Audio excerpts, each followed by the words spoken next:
નમસ્કાર દર્શક મિત્રો, રિયલ સમાચારમાં આપનું સ્વાગત છે। સમાચારોની શરૂઆત કરતા પહેલા એક નજર કરીએ આજના મુખ્ય સમાચાર પર।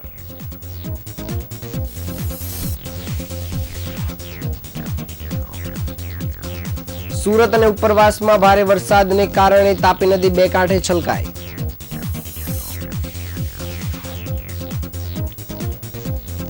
શ્રીજીના વિસર્જનને લઈ સુરત પોલીસ તંત્ર સજ્જ, 4000 થી વધુ પોલીસ તૈનાત રહેશે। બિહારમાં કોંગ્રેસ નેતાની અભદ્ર નિવેદન સામે સુરતમાં ભાજપનો ઉગ્ર વિરોધ। નાનપુરામાં ગણપતિ પર પથ્થરમારાની વાત સામે આવતા જ પોલીસ સતર્ક બની।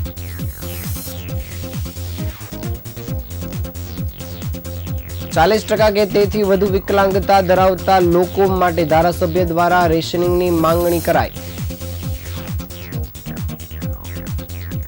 મૈદરપુરામાં રિક્ષામાં 32.74 લાખનું સોનું ચોરી કરનાર હરિયાણાની ગેંગ પકડાઈ।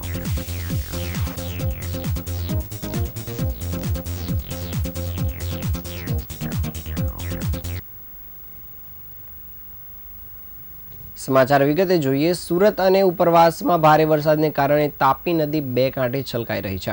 ઉપરવાસમાં આવેલા ઉકાઈ ડેમમાંથી સતત પાણી છોડવામાં આવી રહ્યું છે, જેના કારણે નદીની સપાટીમાં સતત વધારો થઈ રહ્યો છે।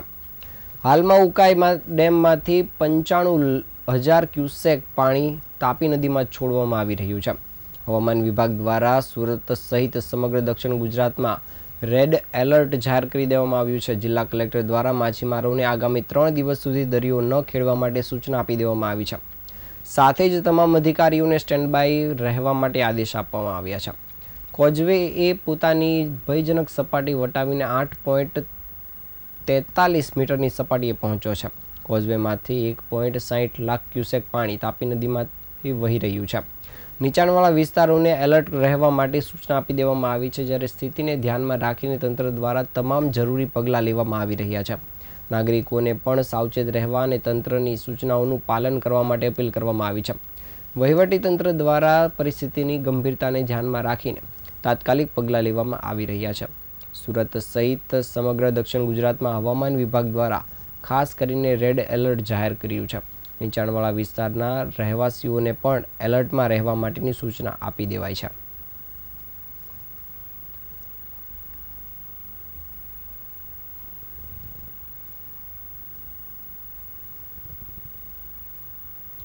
સુરત તેના ગતિશીલ ઉદ્યોગો અને તહેવારોની ઉજવણી માટે જાણીતું છે। ત્યાં ગણેશ ચતુર્થીનું પર્વ ભારે શ્રદ્ધા અને ઉત્સાહ સાથે ઉજવવામાં આવી રહ્યું છે।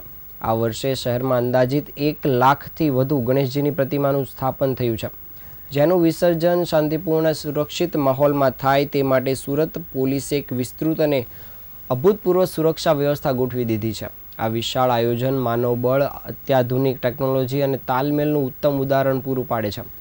સુરતમાં ગણેશોત્સવને લઈને 14,000થી વધુ પોલીસ જવાનો તૈનાત રહેશે। ગત વર્ષે સૈયદપુરામાં પથ્થરમારાની ઘટના બની હતી, જેને પગલે આ પ્રકારના સંવેદનશીલ વિસ્તારમાં ક્રાઇમ બ્રાન્ચની 10 ટીમ અને એસઓજી સહિતની અન્ય બ્રાન્ચની 10 ટીમ તમામ લોકોના ઘરે પહોંચી જાય ત્યાં સુધી તૈનાત રહેશે। ગણેશ વિસર્જન માટે કુલ 24 ઓવારાની વ્યવસ્થા કરવામાં આવી છે, જેમાંથી 21 કૃત્રિમ તળાવ અને 3 કુદરતી ઓવારાઓ સમાવેશ થાય છે। પર્યાવરણની સુરક્ષાને ધ્યાનમાં રાખીને વિસર્જન માટે ચોક્કસ નિયમો બનાવવામાં આવ્યા છે અને 1 થી 5 ફૂટ સુધીની નાની પ્રતિમાનું વિસર્જન કૃત્રિમ તળાવોમાં કરવામાં આવશે, જ્યારે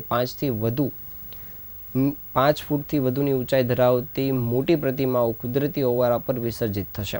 આ સાથે 3 દરિયા કિનારા પર 14 જેટલી મોટી ક્રેન દ્વારા અને બોટ દ્વારા વિસર્જન કરવામાં આવશે।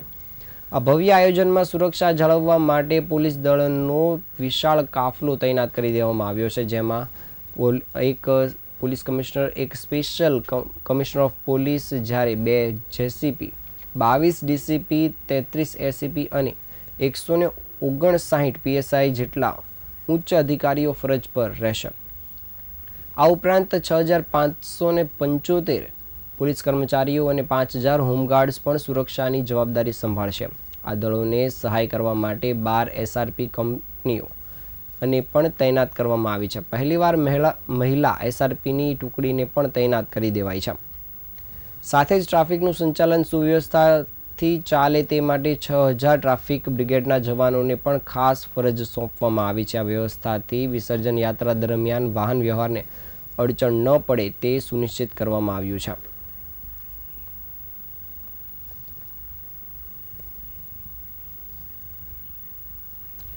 બિહારમાં જાહેર મંચ પરથી કોંગ્રેસના નેતાઓ દ્વારા વડાપ્રધાન નરેન્દ્ર મોદીજીના સ્વર્ગસ્થ માતૃશ્રી વિશે વપરાયેલા અભદ્ર નિવેદન માટે આજે ભાજપ દ્વારા ઉગ્ર પ્રદર્શન કરવામાં આવ્યું હતું. આ વિરોધ પ્રદર્શનની સાથોસાથ ભાજપ દ્વારા કોંગ્રેસના કાર્યાલય પર પહોંચી ઉગ્ર પ્રદર્શન કરવાની સાથે તોડફોડ કરવામાં આવી હતી અને પૂતળા દહન પણ કરાયું હતું.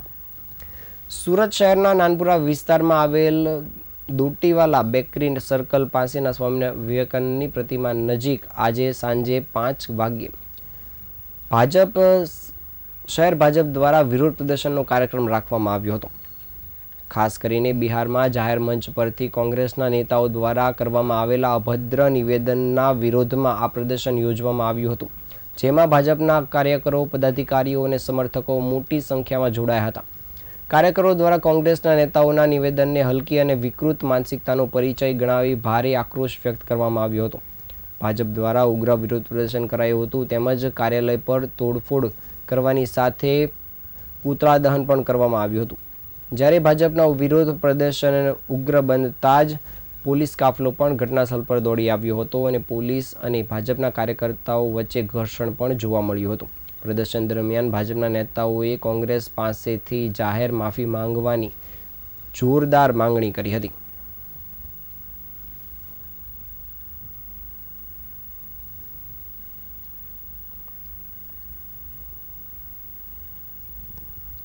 પાર્ટીના કાર્યકર્તાઓએ બિહારમાં જે પ્રકારે કોંગ્રેસના કાર્યકર્તાઓએ માનનીય નરેન્દ્ર મોદી સાહેબના માતાજી માટે જે અપશબ્દો વાપર્યા એના વિરોધ માટે આજે મોટી સંખ્યામાં કાર્યકર્તાઓ એકત્રિત થયા છે.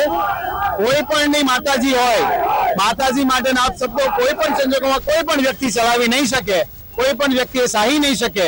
આ સહનશક્તિ ભારતીય જનતા પાર્ટીએ આજે માનનીય નરેન્દ્ર મોદી સાહેબના માતાજી માટે જે કોઈ પણ અપશબ્દો કોંગ્રેસના કાર્યકર્તાઓએ બોલ્યા છે બિહારની સભામાં, એનો સખત વિરોધ કરે છે અને રાહુલ ગાંધીને આના માટે માફી માંગવી પડશે એવું અમારા ભારતીય જનતા પાર્ટીના કાર્યકર્તાઓ મોટી સંખ્યામાં ઉપસ્થિત થઈને કહી રહ્યા છે.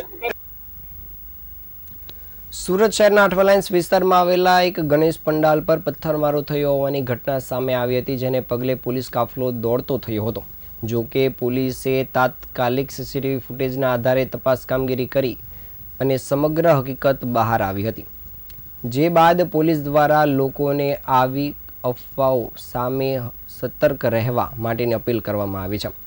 સુરતના અઠવાલાઇન્સ વિસ્તારમાં ગણેશોત્સવની ઉજવણી દરમિયાન સ્થાનિકો દ્વારા વાતનું વતેસર કરવામાં આવ્યું હતું. હકીકતમાં શુક્રવારે સાંજે 2 બાળકો ક્રિકેટ રમતા હતા, ત્યારે ક્રિકેટની એક્શન કરતા ભૂલથી ગણેશ પ્રતિમા પર પથ્થર લાગી ગયો હતો. ત્યારબાદ ત્યાં હાજર મહિલાએ બાળકોને ઠપકો આપતા બાળકોએ મહિલા પર બીજા 2 પથ્થર ફેંક્યા હતા અને ત્યાંથી ભાગી ગયા હતા. જો કે આ ઘટના બાદ મહિલાએ બૂમાબૂમ કરતા હોબાળો મચ્યો હતો. જો કે સ્થાનિકોએ દાવો કર્યો હતો કે બાળકો ક્રિકેટ નહોતા રમતા, પણ જાણી જોઈને પથ્થર ફેંકવામાં આવ્યો હતો. સુરતના અઠવાલાઇન્સ વિસ્તારમાં ગણેશ મહોત્સવ દરમિયાન 2 બાળકો દ્વારા ગણેશજીની મૂર્તિ પર પથ્થર ફેંકવાનો આરોપ લગાવાયો હતો અને શુક્રવારે સાંજે બનેલી આ ઘટનામાં 2 બાળકો ક્રિકેટ રમવાની એક્શન કરી રહ્યા હતા. તે દરમિયાન ભૂલથી પથ્થર ગણેશજીની પ્રતિમાની સામે પડ્યો હતો. સ્થાનિક મહિલા આ દરમિયાન ગણેશજીના દીવામાં ઘી પૂરતા હતા. દરમિયાન ઘટના બની હતી, જેથી બાળકોને ઠપકો આપ્યો હતો. જો કે મહિલાના ઠપકાથી રોષે ભરાયેલા બાળકોએ 2 પથ્થર મહિલા ઉપર ફેંકી ત્યાંથી નાસી ગયા હતા. આ દરમિયાન મહિલાએ બૂમાબૂમ કરતા અન્ય લોકો ત્યાં હાજર થઈ ગયા હતા અને સમગ્ર ઘટનામાં મહિલાને કમરના ભાગે ઈજા પણ પહોંચી હતી. આ મામલે અન્ય સ્થાનિકોએ દાવો કર્યો છે કે બાળકો કોઈ ક્રિકેટ રમતા ન હતા, પરંતુ જાણી જોઈને ગણેશજીની પ્રતિમા પર પથ્થર ફેંકવાનો પ્રયાસ કર્યો હતો. જો કે મહિલા હાજર ન હોત તો મૂર્તિ ખંડિત થઈ ગઈ હોત અને સ્થાનિકોએ આ સમગ્ર મામલે પોલીસને જાણ કરતાં જ પોલીસ દ્વારા કડક કાર્યવાહી હાથ ધરવામાં આવી હતી. પોલીસે આ મામલે ફરિયાદના આધારે તપાસ કરી હતી. જો કે તેમાં સીસીટીવી ફૂટેજ દ્વારા પણ તપાસ કરાઈ હતી, જેમાં ખુલાસો કરાયો હતો કે 7 થી 8 વર્ષના 2 બાળકો ક્રિકેટ રમતા હતા ત્યારે ભૂલથી આ ઘટના બની હતી. જો કે આ સમગ્ર વિસ્તારમાં શાંતિ છે અને આ મામલે પોલીસે લોકોને અફવા ઉપર ધ્યાન ન આપવા અને વાતાવરણ ન ડહોળાય તે માટે સાવધ રહેવાની અપીલ કરી હતી.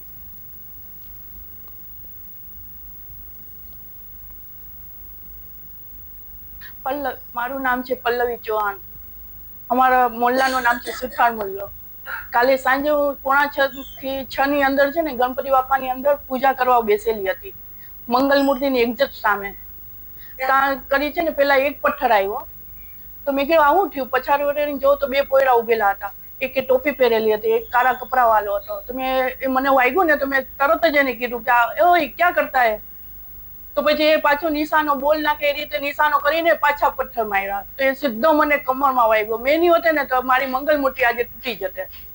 મારા લીધે આજ મારી મંગલ મૂર્તિ બચી ગયેલી છે.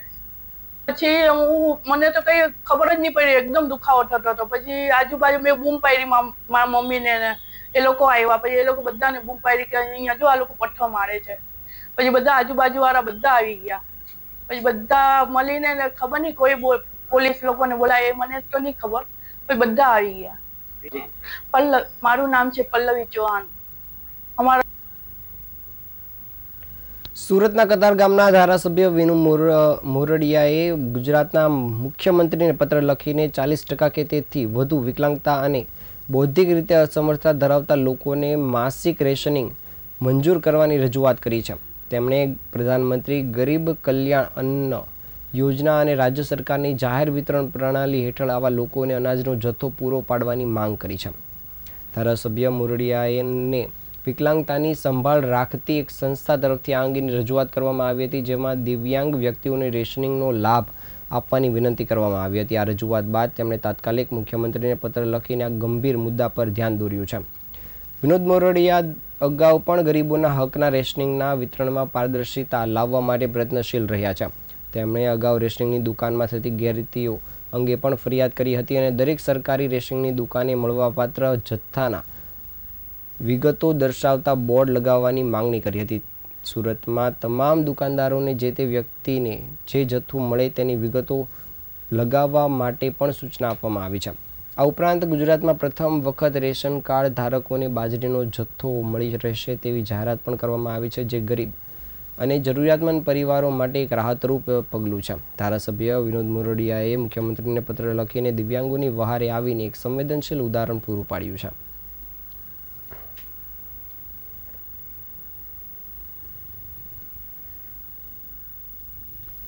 સુરતના મૈદરપુરા વિસ્તારમાંથી રિક્ષામાં બેસેલ યુવકને હેન્ડબેગમાંથી સોનાની 4 લગડીની ચોરી કરનાર હરિયાણાની આંતરરાજ્ય ટોળકીના 2 મહિલા સહિત 5 આરોપીઓને સુરત ક્રાઇમ બ્રાન્ચ પોલીસે ઝડપી પાડવામાં સફળતા મેળવી છે. ક્રાઇમ બ્રાન્ચ દ્વારા મળેલી માહિતી અનુસાર ગત 22મી ઓગસ્ટના રોજ યુવક બેંકમાંથી 32.74 લાખની કિંમતની સોનાની 4 લગડી લઈને હેન્ડબેગની અંદર મૂકી વેચાણ કરવા માટે રિક્ષામાં બેસી વરાછાથી ભાગળ 4 રસ્તા જતો હતો. આ દરમિયાન રિક્ષામાં બેસેલી અજાણી 2 મહિલાઓએ યુવકની નજર ચૂકવી હેન્ડબેગમાં રહેલ સોનાની લગડીની ચોરી કરી નાસી ગઈ હતી. જે બાબતે મૈદરપુરા પોલીસમાં ગુનો નોંધાયો હતો અને ગુનાની ગંભીરતાને ધ્યાનમાં રાખી ક્રાઇમ બ્રાન્ચની ટીમ પણ તપાસમાં જોડાઈ હતી. ક્રાઇમ બ્રાન્ચની ટીમને મળેલી બાતમીના આધારે સોનાની લગડીની ચોરી કરનાર હરિયાણાની આંતરરાજ્ય ટોળકીના આરોપી હોવાનું સામે આવ્યું હતું, જેની તપાસના આધારે પોલીસે આ ગેંગના 2 મહિલા આરોપી સહિત 5ની ધરપકડ કરી છે. પોલીસે શરીફ અહેમદ, રમઝાન ફરીક, સંજય ચમાર, પવન ચમાર, પુષ્પા ચમાર અને રેખાબેન ચમારની ધરપકડ કરી છે. પોલીસે આરોપીઓ પાસેથી 20,000ના 3 મોબાઈલ ફોન પણ કબજે કર્યા છે. આરોપીઓની પૂછપરછ કરતા પકડાયેલા તમામ આરોપીઓ એક જ ગામના અને એક જ સમાજના છે અને તેઓ પોતાના ગામથી એક સાથે ટ્રેનમાં બેસી અલગ અલગ રાજ્યમાં જઈ રેલવે સ્ટેશન અથવા તો આજુબાજુની ફૂટપાથ ઉપર પડાવ નાખીને રહે છે અને બાદમાં ચોરીને અંજામ આપે છે. હાલ પોલીસે આ તમામ આરોપીઓને લઈને આગળની તપાસ કામગીરી શરૂ કરી છે.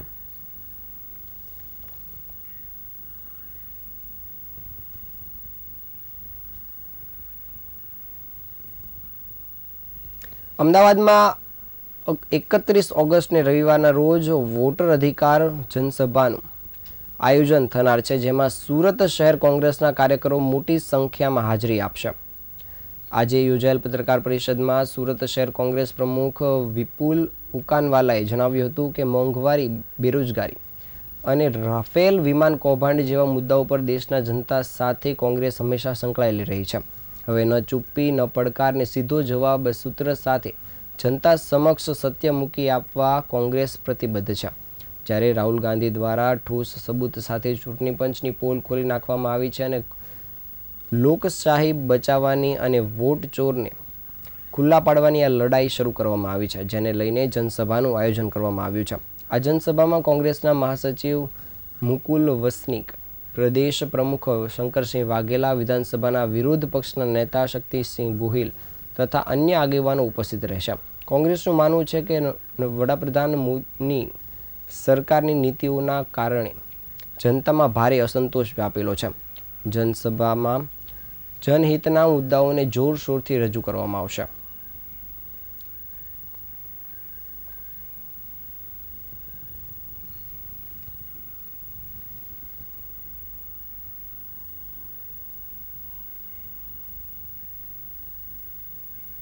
નો ડ્રગ્સ ઇન સુરત સિટી અભિયાન હેઠળ ઉધના વિસ્તારમાંથી 14 કિલો 681 ગ્રામ ગાંજા સાથે મહિલા સહિત 3 શખ્સોને ઝડપી પાડવામાં આવ્યા છે.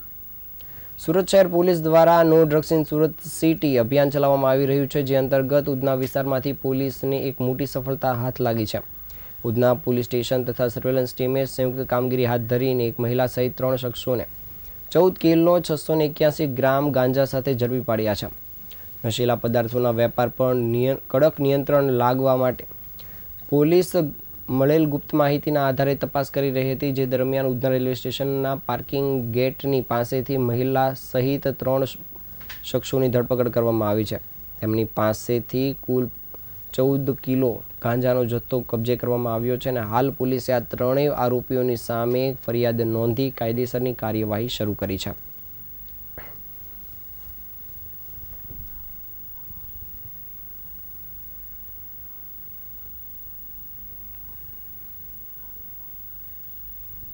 સુરતમાં વધુ એક વખત રફતારના રાક્ષસનો આતંક સામે આવ્યો છે, જેમાં કચરાની ગાડીના ડ્રાઈવરે સ્ટેટ લેવલ રનરને ટક્કર મારતા યુવતીનું ઘટનાસ્થળ પર જ મોત થયું છે. ડ્રાઈવર ટેમ્પો મૂકીને ફરાર થયો તે પહેલાં લોકોએ ઝડપી પાડીને પોલીસને સોંપ્યો હતો, તો પોલીસે ડ્રાઈવર સામે ગુનો નોંધી તેની ધરપકડ કરી છે. સુરત મનપા ટેમ્પોના ચાલકે નેશનલ દોડવીરનો ભોગ લીધો છે. ટેમ્પો ચાલકે મોપેડને ટક્કર મારતા અકસ્માત થયો હતો, જેમાં વિધિ કદમ નીચે પટકાતા તેનું મોત થયું હતું. પોલીસની તપાસમાં સામે આવ્યું છે કે ડ્રાઈવર પાસે પાકું ડ્રાઇવિંગ લાયસન્સ ન હતું અને તે લર્નિંગ લાયસન્સ પર મનપાનો ટેમ્પો ચલાવતો હતો અને ટેમ્પો ચાલક 22 વર્ષીય ગિરીશ અડડની ધરપકડ કરવામાં આવી છે. પોલીસે આસપાસના સીસીટીવીમાં પણ તપાસ હાથ ધરી છે અને આ મામલે આગળની તપાસ કામગીરી શરૂ કરી છે.